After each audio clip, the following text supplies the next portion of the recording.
6 sestieri e una grande isola.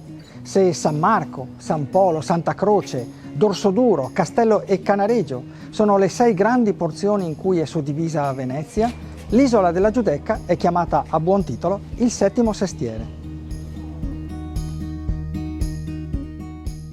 Separati a 3 dal Canal Grande, hanno sviluppato una loro numerazione anagrafica autonoma che arriva talvolta ben oltre il 6000. D'altronde Venezia è una città unica e può essere percorsa anche attraverso i sensi. Sapori, odori, suoni.